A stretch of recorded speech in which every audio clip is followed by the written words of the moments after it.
Reporte 100. Y esta mañana le agradezco a la doctora Gabriela Sánchez López, antropóloga social con especialidad en salud de grupos vulnerables. Es egresada de la generación de la maestría, de la 10ª generación de la maestría del Colegio de Sonora.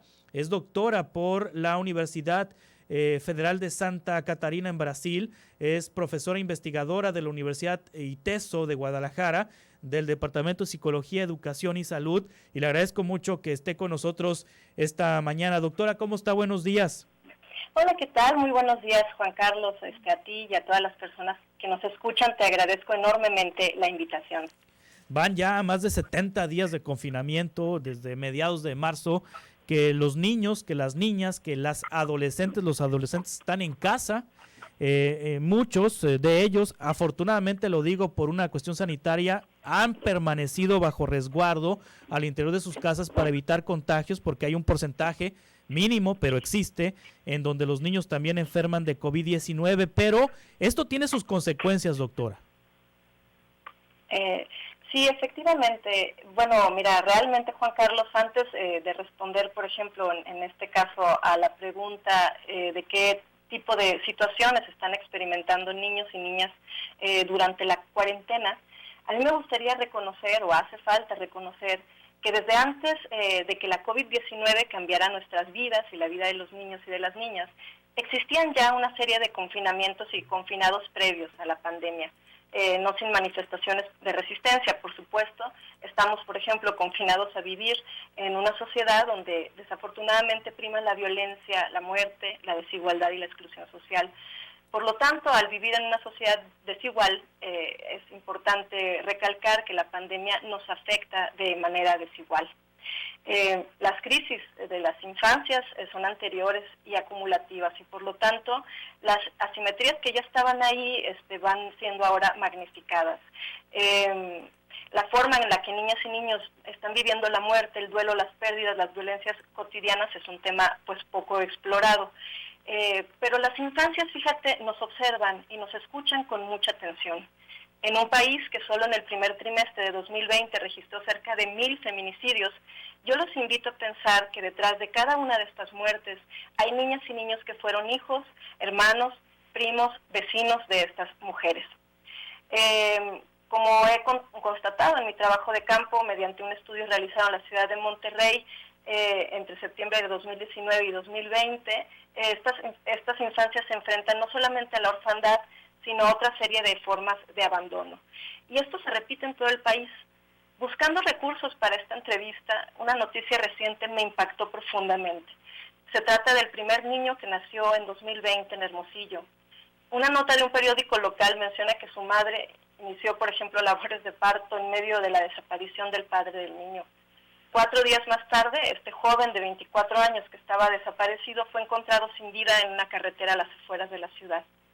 Un mes después, la ciudad se estremecía con el asesinato que todas y todos ustedes recordarán, el de Humberto, un niño recién nacido que fue alcanzado por una bala durante un ataque armado, en donde un hombre también perdió la vida. Humberto vivió solamente 3 semanas, haciendo evidente que la sociedad en la que nació no es segura ni preserva la vida de niñas y niños. Antes de este asesinato, bueno, pues todavía en 2019 ocurrió el asesinato de una niña en Obregón durante una agresión armada dirigida a su padre, que también murió. Poco después en Empalme se vivió una tragedia terrible. Una vivienda era allanada durante el secuestro de una persona y posteriormente incendiada con 2 niños dentro. Uno de ellos de 7 años falleció. En noviembre nos sorprendimos y nos dolió mucho la muerte de 6 niñas y niños acribillados en Bavispe. En este contexto, pues, de violencia crónica es en el que están viviendo niñas y niños que era anterior a COVID-19, pues sigue perpetuándose, ¿no? Como dicen las colectivas feministas, pues la violencia no está en cuarentena, ¿no? Sabemos perfectamente que en el caso en la ciudad de Nogales, pues murió una niña de 13 años, justamente cuando sus padres habían ido a la compra y ella los esperaba en casa, ¿no? Después de haber sido abusada sexualmente. Apenas hace 2 días, una noticia informaba la violación de 3 mujeres y una de ellas, siendo una de ellas una menor de edad. En fin, los efectos del aislamiento entre niñas y niñas no se hacen esperar. En Hermosillo, por lo menos, durante el mes de abril, un niño de 9 años había subido al techo de su casa y amenazó con un cuchillo quitarse la vida. En Echojoa, pues una chava de 16 años trataba de cometer suicidio lanzándose de un puente por problemas familiares, según reporta la nota, ¿no? Estos casos reflejan lo angustiante que resulta para algunos de ellos las situaciones que viven en casa, pero al mismo tiempo los escasos mecanismos de contención en sus familias. Híjole, espeluznante esta recopilación de casos que han ocurrido en Hermosillo. Cada uno de los casos que citó doctora Gabriela Sánchez López en su momento estremecieron a la sociedad sonorense, en su momento pues motivaron a reflexiones en esas coyunturas, pero pues no conozco de una política pública clara, fuerte, contundente, robusta para evitar que estas situaciones sigan pasando y sí, tiene usted mucha razón al decir que durante la cuarentena, durante la contingencia han seguido ocurriendo casos muy lamentables. ¿Qué pasa por la mente de un niño que intenta quitarse la vida, pues? Sí, mira, bueno, realmente hay un poco, o sea, yendo atrás en el asunto de la política pública y esto es así desafortunado, efectivamente, a pesar de la empatía que nos generan niñas y niños y su sufrimiento, la verdad es que esta orfandad y este tipo de pérdidas pues no se traducen en una, vamos a decir, en mayor presupuesto para la política pública, porque la política pública existe y de verdad que cuando he acompañado los programas que existen para la protección de niñas, niños y adolescentes, he podido ser testigo de los grandes esfuerzos que hacen por trabajar 24/7, pero desafortunadamente, dada la magnitud del problema que estamos enfrentando, esto no parece ser suficiente. ¿Qué pasa por la vida, qué pasa por la cabeza de estas niñas y niños? ¿Quién los está escuchando? La verdad es que en términos de los profesionales de la protección de las infancias y sus maestros, una de las cosas que yo he descubierto a través de mi trabajo de investigación es que todavía se carece de un entrenamiento adecuado para tratar las aflicciones y principalmente los duelos que han marcado la vida de las infancias. Por ejemplo, en la cotidianidad de los espacios escolares existe sí un régimen de silencio o de omisión, vamos a decir, sobre las violencias, pérdidas y duelos que vive la niñez. Están justificadas en buena medida por la idea de que las infancias son resilientes, es decir, que logran por sí mismas recuperarse de estos eventos traumáticos o que serán capaces de procesar, que no serán capaces de procesar la verdad u otro tipo de explicaciones sobre las cosas que les abruman y les suceden. Otras personas coinciden en que los niños están acostumbrados a la violencia y la han normalizado. Eso es algo como muy común que se piensa. Opinan que las niñas y niños todo lo saben y que no hace falta explicarles nada. Es como si en cierta forma existiera una lectura de inocencia corrompida. Y a pesar de lo normal que ya puede resultar en su, entre comillas, en su panorama, la verdad es que a pesar de eso, niñas y niños siguen sufriendo este dolor, ¿no? Por ejemplo, fíjate, yo en mi trabajo de investigación descubrí que las pérdidas que ellos ven a su alrededor, es decir, por ejemplo, en este caso la orfandad de sus pares, de otras niñas y niños, los llenaban de muchísimo miedo y de muchas preguntas, de mucha ansiedad. Por ejemplo, algunos de ellos se preguntaban, ¿qué voy a hacer, no? Si yo también pierdo a mi mamá o a mi papá, ¿a dónde voy a ir? ¿Quién me va a cuidar si me pasa lo mismo? A veces ellos mismos fraguaban, por ejemplo, planes para enfrentarse a la orfandad, experimentaban también sentimientos de ansiedad y de estrés por vivir en entornos en donde la vida de ellos y de sus cuidadores primarios estaba siempre bajo amenaza, ¿no? Y a pesar de todos esos déficits que existen de espacios de escucha, una de las cosas que descubrí y me sorprendieron gratamente, pero de todas formas esto no es suficiente, es que quien escucha a niñas y niños son otros niños y niñas. En ese sentido, debemos de reflexionar que la ausencia de la escuela, la imposibilidad de estar yendo ahorita a la escuela, mi trabajo yo lo realicé en espacios escolares, de 3 escuelas públicas de la ciudad de Monterrey, La imposibilidad de estar yendo ahorita a la escuela para compartir sus experiencias de dolor y su duelo, pues es algo terrible entre niñas y niños, porque al final de cuentas, bueno, es con ellos con los que tienen oportunidad de contar sus experiencias.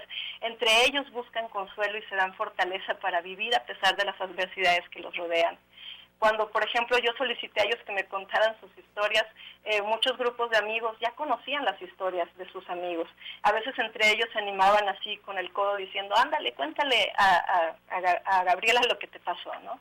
Sí, es decir, ahorita en su confinamiento en los hogares no tienen a quién contarle sus problemas y sus sentimientos. ¿Por qué no lo hacen con sus papás?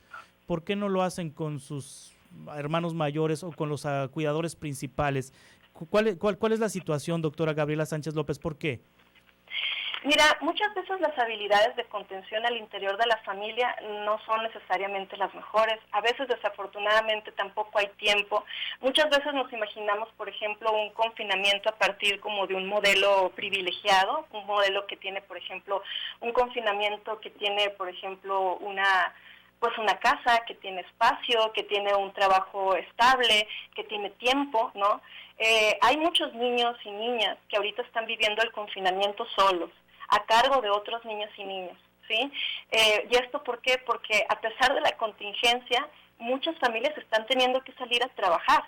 Y dentro de esa estrategia doméstica de salir a trabajar, la escuela era parte de la estrategia, es decir, que los niños estuvieran en horario escolar, a muchas madres y padres de familia les funcionaba justamente para poder salir al trabajo.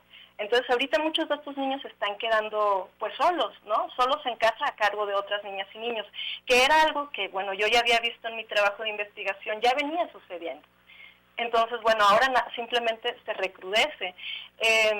Ahora, ¿por qué también preguntar a niñas y niños es necesario preguntar, por ejemplo, qué te está pasando, ¿no? ¿Cómo te estás sintiendo? Si alguna de las personas que nos está escuchando ahorita, pues no dude de verdad en hacerlo, ¿no? Es importante hacer esta pregunta a los niños, sobre todo en este momento. Sí, pues importante lo que le aconseja a los adultos, pero los adultos ahorita, en el caso de los que sí se pueden quedar en casa, se queda mamá o se queda papá o se quedan los dos, están llevando a cabo las actividades escolares junto con sus hijos, pero la paciencia de un padre no es la misma paciencia que la de un maestro o de una maestra que tienen años de experiencia y saben cómo tratar una situación en el salón de clases. También ha habido casos de que los padres y las madres pues explotan, ¿no? Explotan y frente a estas actividades cotidianas que tienen que realizar de la escuela. Ahí los adultos, ¿qué tienen que hacer? ¿A dónde pueden acudir para solicitar asesoría? ¿Y cómo pueden aprender a llevar una relación de comunicación mejor con sus hijos? Mira, bueno, la política, yo lo que puedo decirles, la política pública que ahora existe, y sí alentaría a las familias en todo caso a dirigirse al CIPINA. En este caso, CIPINA organizó recientemente en Sonora un programa que se llama Psicólogo en Casa. Las personas pueden escribir al correo electrónico CIPINA, SIPINNA, Sonora, @sonora.gov.mx. Bueno, esos son los recursos que existen y a partir de ahí, bueno, podrían ser canalizados.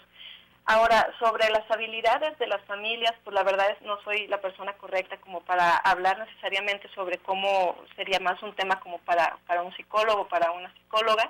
Lo que sí puedo hacer yo mención y resaltar, bueno, es las condiciones en las que viven estas familias, pues no siempre son las adecuadas, ¿no? Para potenciar pues los diálogos o los espacios de escucha.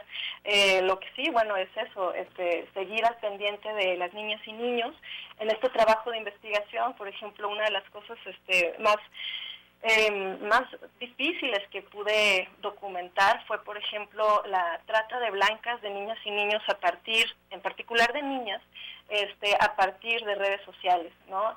Era el caso de una niña de 8 años, quien me contó la historia de su hermana, de más o menos 11, 12 años, cuando esto sucedió. Su hermana fue enamorada por un hombre a partir del regalo de un teléfono celular. Y en ese teléfono celular comenzaron a intercambiar imágenes pues íntimas de la niña. Entonces, bueno, pues sí, muchos de estos niños y niñas, a pesar de tener pocos recursos, están pasando tiempo posiblemente en redes sociales, a través de WhatsApp y todo lo demás. Es también importante supervisar estos espacios, ¿no? Porque a falta de ese espacio de escucha con sus amigas y amigos, estos espacios posiblemente se van a saturar, en el sentido de que ellos van a acudir a esos espacios para seguir comunicándose. Y la necesidad de seguir en contacto es muy fuerte. En este caso de esta niña, bueno, pues ella fue enamorada por este hombre, así como es el modelo de la trata, y más adelante, desafortunadamente, pues huyó, entre comillas, con él, por amor, y bueno, pueden ustedes imaginar el resto de la historia, ¿no? Su hermana, que me contaba esta historia, estaba deshecha por la situación, recibió ayuda psicológica para esto y bueno, y todavía como familia lo estaban tratando de superar. Yo lo único que les digo es que, bueno, delante de esta situación en donde los niños posiblemente van a necesitar todavía más reforzar estas relaciones de escucha y de contacto, sean cuidadosos padres y madres con la calidad de las relaciones que establecen en Internet, no necesariamente prohibirlas, ¿verdad? Porque yo creo que es importante, pero sí supervisar la calidad de estas relaciones. Sí, este estudio que hizo con 100 niñas y niños del norte de Monterrey, que usted investigó, doctora Gabriela Sánchez López, ¿está publicado? ¿Dónde se puede encontrar? ¿Dónde se puede consultar?